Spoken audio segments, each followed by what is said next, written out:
जय हिंद दोस्तों, स्वागत है आपका अपने यूट्यूब चैनल डिफेंस नॉलेज में। दोस्तों, जैसा कि आप लोग जानते हैं, सशस्त्र सीमा बल की तरफ से 1522 सीटों पर जो ट्रेड्समैन की भर्ती आई। तो दोस्तों, आज इस वीडियो में हम जानेंगे कि उसका फॉर्म जो है कैसे अप्लाई करना है, क्योंकि दोस्तों उसका फॉर्म जो है अप्लाई होना स्टार्ट हो चुका है। इसलिए दोस्तों आप इस वीडियो को शुरू से लास्ट तक जरूर देखिएगा। इस वीडियो को देखने के बाद आप जो है अपना फॉर्म जो है आसानी से और अच्छे तरीके से भर पाएंगे, जिसमें एक भी गलती नहीं होगी। दोस्तों, अगर आपने अभी तक हमारे चैनल को सब्सक्राइब नहीं किया तो हमारे चैनल को सब्सक्राइब जरूर कर दीजिए और बेल आइकन को प्रेस कर दीजिए। इससे आपको जॉब का लेटेस्ट इन्फॉर्मेशन मिलती रहेगी। चलिए दोस्तों, सबसे पहले जो हम लोग जान लेते हैं एसएसबी का जो ट्रेड्समैन का 1522 सीटों पर जो फॉर्म भर्ती आई है, इसका फॉर्म जो है कैसे फिल करना है। स्टेप बाय स्टेप इसका जो फॉर्म फिल देख लेते हैं। तो यहाँ पर दोस्तों अभी जो आप वीडियो में देख पा रहे हो, ये आपकी एसएसबी की ऑफिशियल वेबसाइट है। इसका लिंक आपको वीडियो के डिस्क्रिप्शन में मिल जाएगा।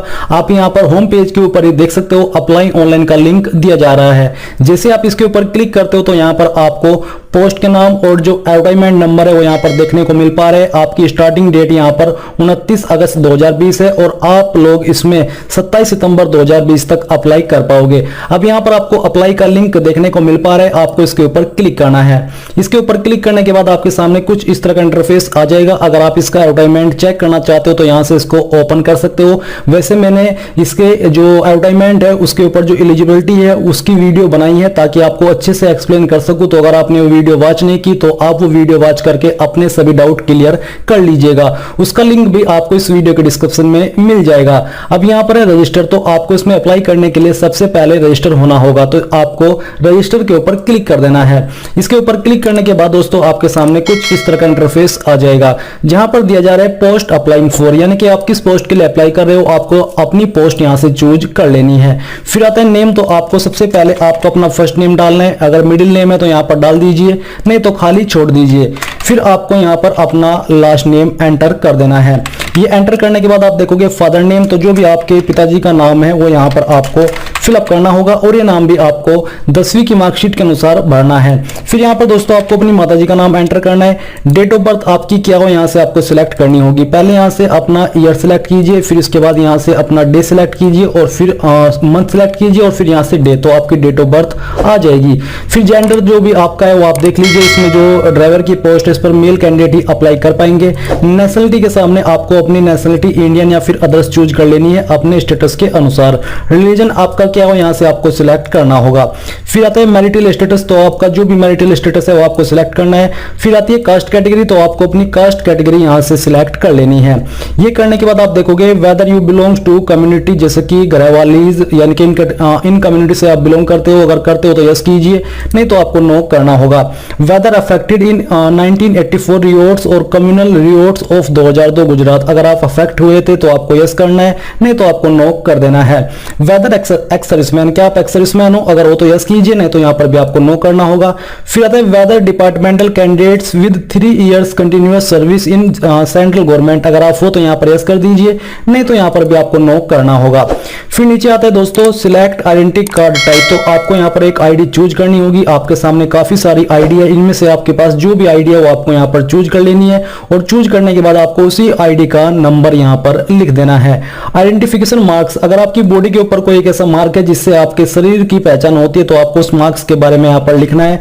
जैसे कि मैं यहां पर मोल ऑन माई CHIC के ये यहाँ पर लिखने वाला हूँ। फिर आता है मोबाइल नंबर, तो जो भी आपका वैलिड मोबाइल नंबर है वो यहाँ पर आपको एंटर करना है। इसके बाद दोस्तों आपको अपनी ईमेल आईडी यहाँ पर फिलअप कर देनी है।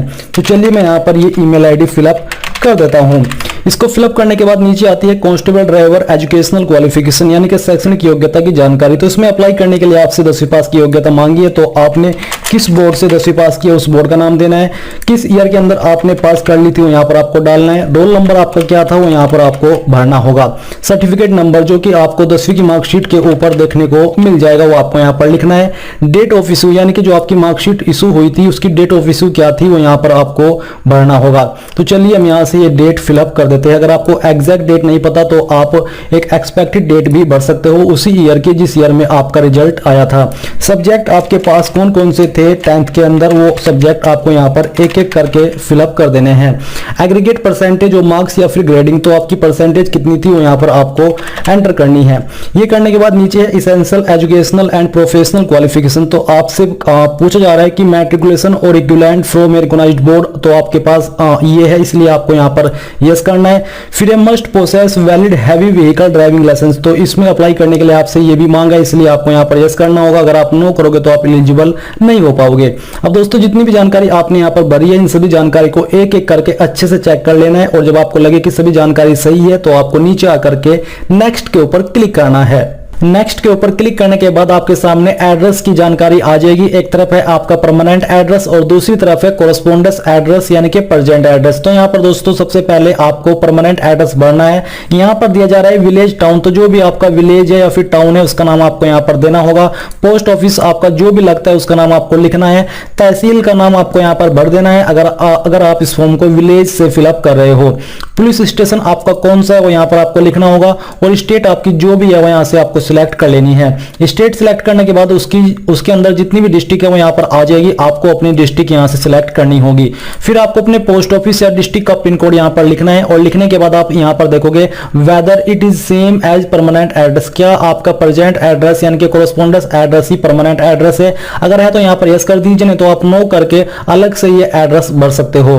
फिर दोस्तों यहाँ पर आपसे कुछ सवाल पूछे जा रहे हैं, जैसे कि declaration of criminal cases. Basically ये सभी सवाल ऐसे है कि अगर आप इनमें एक में भी यस करते हो तो आपके चांसेस कम हो जाएंगे सिलेक्शन के, भले ही आपके पास अच्छी क्वालिफिकेशन है या फिर आप कितना भी अच्छा कर ले। इसलिए आपको इन सवालों के जवाब बहुत ही सावधानी पूर्वक देने हैं। ये आपसे आपके क्रिमिनल केसेस या फिर आपका जो बैकग्राउंड है उससे रिलेटेड सवाल पूछे गए हैं, जैसे कि criminal proceeding details if any अगर आपके पास है तो यहाँ पर आपको यस करना होगा। जैसे कि यहाँ पर एक सवाल है कि have you ever been debarred by UPSC, SSC और एसपीएससी और any recruitment board from appearing in any exam, यानी कि क्या आप इनमें से किसी एक डिपार्टमेंट से एग्जाम में से निकाले गए हो या फिर बर्खास्त किए गए हो। अगर किए गए हो तो आपको यस करना होगा, नहीं तो आपको नो कर देना है। तो बेसिकली मैं आपको सजेस्ट ये करूंगा कि आपको इन सब के ऊपर नो कर देना है, और नो करने के बाद आप नीचे देखोगे पासवर्ड, तो आपको यहां पर अपना पासवर्ड फिलअप करना है, और इसके बाद उसी पासवर्ड को आपको यहां पर दोबारा से डाल करके कंफर्म कर देना है। और ये करने के बाद यहां पर है डिक्लेरेशन बाय द कैंडिडेट, तो आपको I have applied only for this post, इसके ऊपर आपको क्लिक करना है।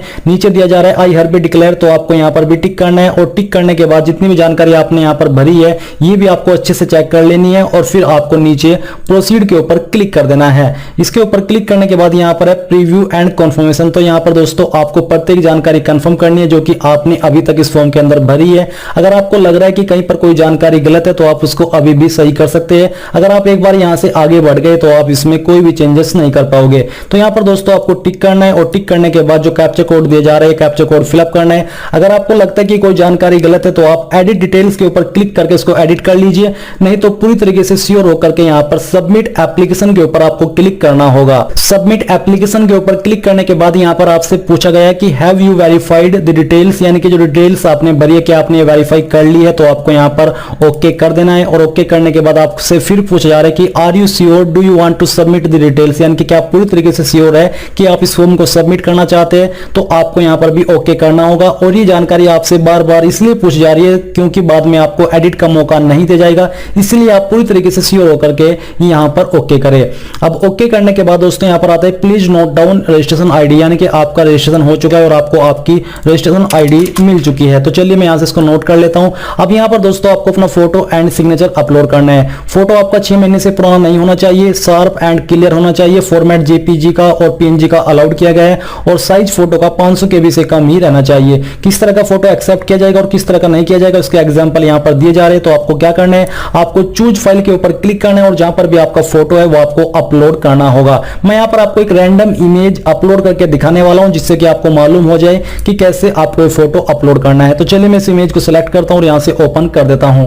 ओपन करने के बाद आपका इमेज यहां पर आ जाएगा। फिर नीचे है अपलोड सिग्नेचर, तो यहां पर इसका सिग्नेचर का जो फॉर्मेट है वो जेपीजी और पीएनजी का एक्सेप्ट किया गया है, और साइज 200 केबी से कम ही रहना चाहिए। तो आपको चूज फाइल के ऊपर क्लिक करना है, और जहां पर भी आपका सिग्नेचर है वो आपको सिलेक्ट करके ओपन करना है, तो आपका सिग्नेचर यहां पर आ जाएगा। इसके अलावा आपको यहां पर 10th की मार्कशीट अपलोड करनी है, इसका फॉर्मेट जेपीजी या फिर पीडीएफ का अलाउड किया दिया है। इसके अलावा अपलोड प्रोफेशनल क्वालिफिकेशन सर्टिफिकेट, अगर आपके पास प्रोफेशनल क्वालिफिकेशन का सर्टिफिकेट है तो वो आपको यहाँ पर आपको अपलोड करना होगा। और साथ ही आपको अपनी आईडी जो भी आपने चूज की थी, चाहे वो आधार कार्ड थी या फिर अन्य थी, उसकी जो कॉपी है वो भी आपको अपलोड करनी होगी। मैं यहाँ पर इस फॉर्म को डेमो के रूप में भर रहा हूँ, इसलिए मैं एक रैंडम इमेज यहाँ पर अपलोड कर देता हूँ।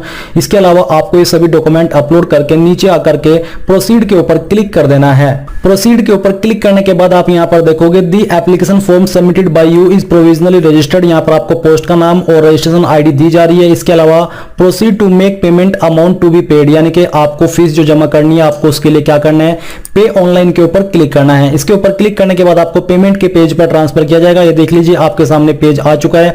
आप इसमें अपनी एप्लीकेशन फीस डेबिट या क्रेडिट कार्ड के माध्यम से जमा कर सकते हो, इंटरनेट बैंकिंग के माध्यम से कर सकते हो या फिर भीम यूपीआई के माध्यम से कर सकते हो। तो यहाँ पर दोस्तों फीस जमा करते समय बस आपको यही कहना चाहूंगा कि जब आप फीस जमा करें और अगर आपकी फीस अकाउंट से कट हो जाए बट वेबसाइट के ऊपर नॉट पेड या फिर फेल्ड आ जाए तो आपको अपनी फीस दोबारा से जमा नहीं करनी, आपको कम से कम 48 घंटे का वेट करना है। इस समय के अंदर अगर टेक्निकल एरर की वजह से इनके पास फीस नहीं पहुंच पाती तो आपकी फीस ऑटोमेटिकली अपडेट हो जाएगी वेबसाइट के ऊपर, नहीं तो आपको रिफंड कर दी जाएगी। बट अगर आप 2 बार एक बार में फीस जमा कर दोगे तो आपको कोई सी भी वाली फीस जमा वापस नहीं की जाएगी। इसलिए ये सावधानी आपको बरतनी है। और ये फीस जमा करते ही आप अपने फॉर्म का फाइनल प्रिंट आउट ले पाओगे और आपका फॉर्म कंप्लीटली सबमिट हो जाएगा।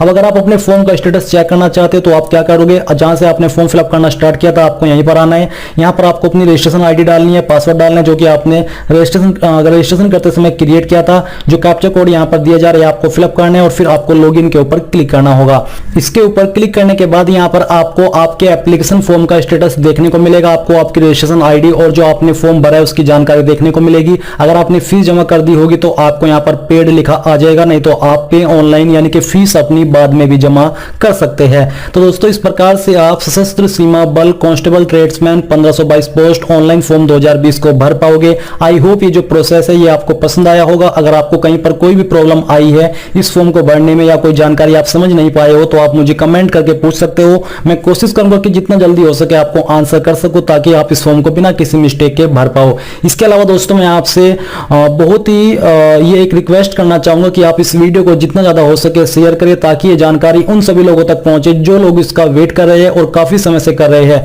ताकि वो भी इस टाइम के अंदर इस फॉर्म को भर ले। और वीडियो को लाइक जरूर